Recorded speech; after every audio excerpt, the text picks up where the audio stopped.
स्वामी विवेकानंद वेदांत के विख्यात और प्रभावशाली आध्यात्मिक गुरु थे। उनका वास्तविक नाम नरेंद्र नाथ दत्त था। उन्होंने अमेरिका स्थित शिकागो में सन 1893 में आयोजित विश्व धर्म महासभा में भारत की ओर से सनातन धर्म का प्रतिनिधित्व किया था। युवा प्रेरणा स्रोत श्रद्धेय स्वामी विवेकानंद जी के जीवन काल की कुछ महत्वपूर्ण कहानियां इस वीडियो के माध्यम से प्रस्तुत कर रहे हैं। कुछ कहानियां उनके जीवन की घटनाओं पर आधारित है तो कुछ जनश्रुति के आधार पर। यह स्वामी विवेकानंद जी के ज्ञान, व्यक्तित्व और चरित्र तथा उनके कुशाग्र बुद्धिमत्ता का परिचय कराने वाला है।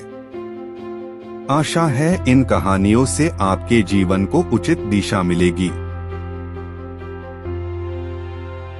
स्वामी जी से जुड़ा एक रोचक प्रसंग है। शिकागो विश्व धर्म सम्मेलन के भाषण के बाद विवेकानंद जी विदेशों में काफी लोकप्रिय हो गए थे। उनके वेदांत दर्शन से प्रभावित होकर हजारों लोग उनके शिष्य बन गए थे। उसी समय एक विदेशी महिला उनसे भेंट करने भारत आई। काफी देर बात करने के बाद वह विदेशी महिला विवेकानंद जी से बोली, स्वामी जी क्या आप मुझसे शादी करेंगे? इस पर वे चौंक गए और मुस्कुराने लगे।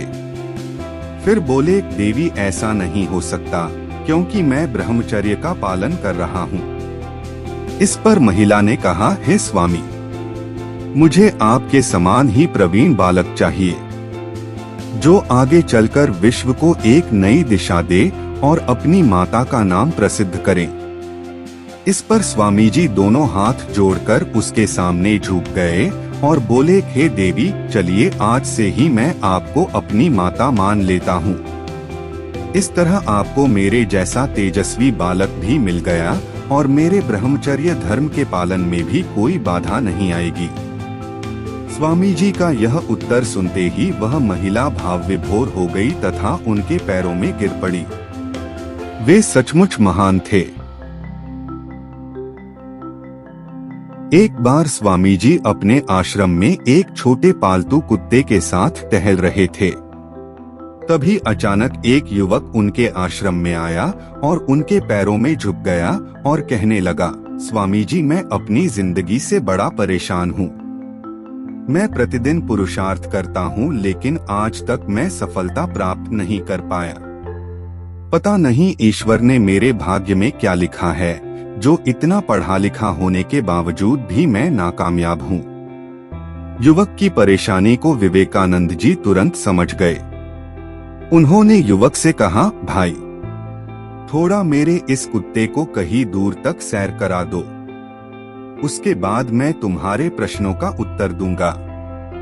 उनकी इस बात पर युवक को थोड़ा अजीब लगा, लेकिन दोबारा उसने कोई प्रश्न नहीं किया और कुत्ते को दौड़ाते हुए आगे निकल पड़ा। बहुत देर तक कुत्ते को सैर कराने के पश्चात जब युवक आश्रम में पहुंचा तो उन्होंने देखा कि युवक के चेहरे पर अभी भी तेज है, लेकिन वह छोटा कुत्ता थकान से जोर जोर से हाँफ रहा था। इस पर स्वामी जी ने पूछा, क्यों भाई, मेरा कुत्ता इतना कैसे थक गया?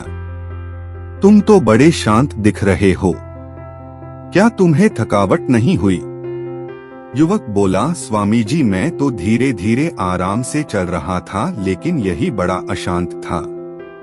रास्ते में मिलने वाले सारे जानवरों के आगे पीछे दौड़ रहा था, इसीलिए एक जैसी दूरी तय करने के बावजूद भी यह इतना थक गया।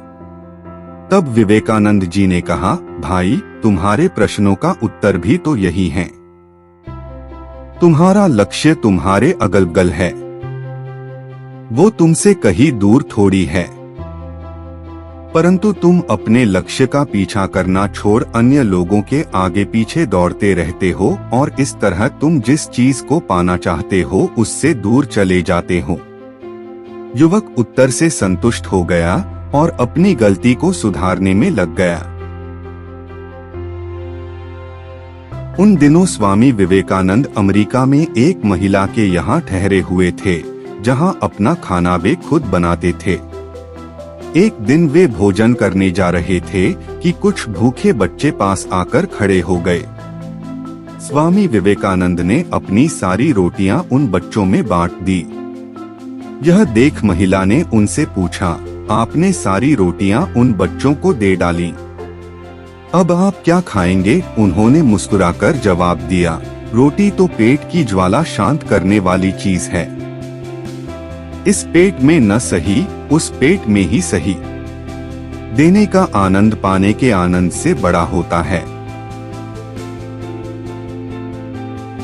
आशा है आपको वीडियो पसंद आया होगा।